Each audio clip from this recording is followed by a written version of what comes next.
Chapter 9. Now the Queen of Sheba, hearing great things of Solomon, came to Jerusalem to put his wisdom to the test with hard questions, and with her came a very great train, and camels weighted down with spices, and great stores of gold and jewels. And when she came to Solomon, she had talk with him of everything in her mind.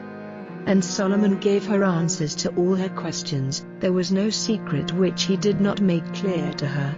And when the Queen of Sheba had seen the wisdom of Solomon, and the house which he had made, and the food at his table, and all his servants seated there, and those who were waiting on him in their places, and their robes, and his wine servants in their robes, and the burnt offerings which he made in the house of the Lord, there was no more spirit in her. And she said to the king, "The account which was given to me in my country of your acts and your wisdom was true.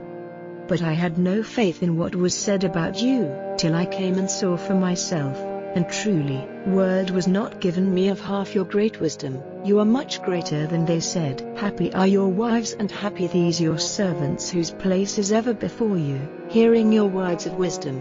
Praise be to the Lord your God, whose pleasure it was to put you on the seat of his kingdom to be king for the Lord your God, because, in his love for Israel, it was the purpose of your God to make them strong forever. He made you king over them, to be their judge in righteousness."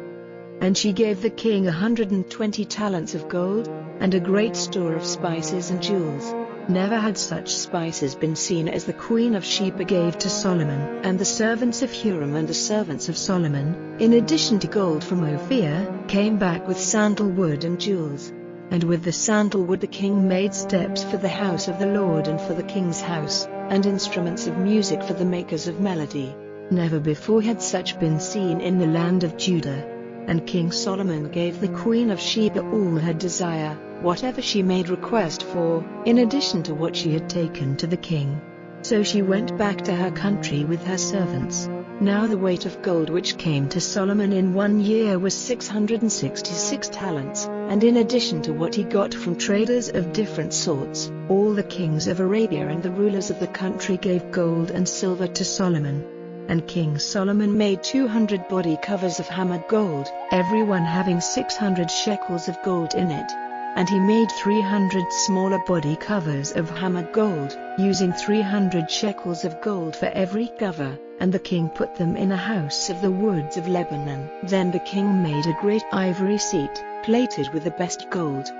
There were 6 steps up to it, and a footrest of gold fixed to it, and arms on the 2 sides of the seat, with 2 lions at the side of the arms. And 12 lions were placed on one side and on the other side on the 6 steps. There was nothing like it in any kingdom. All King Solomon's drinking vessels were of gold, and all the vessels of the house of the woods of Lebanon were of the best gold. No one gave a thought to silver in the days of Solomon. For the king had Tarshish ships sailing with the servants of Huram.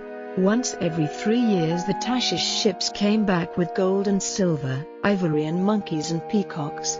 And King Solomon was greater than all the kings of the earth in wealth and in wisdom. And all the kings of the earth came to see Solomon and to give ear to his wisdom, which God had put into his heart.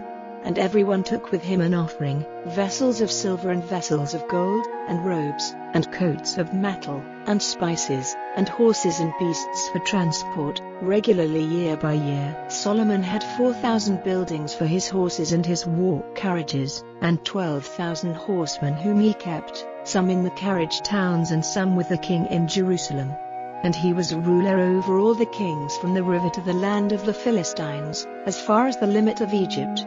The king made silver as common as stones in Jerusalem, and cedars like the sycamore trees of the lowlands in number. They got horses for Solomon from Egypt and from every land. Now the rest of the acts of Solomon, first and last, are they not recorded in the history of Nathan the prophet, and in the words of Ahijah the prophet of Shiloh, and in the visions of Edo the seer about Jeroboam, the son of Nebat? Solomon was king over Israel and Jerusalem for 40 years. And Solomon went to rest with his fathers, and was put into the earth in the town of David his father, and Rehoboam his son became king in his place.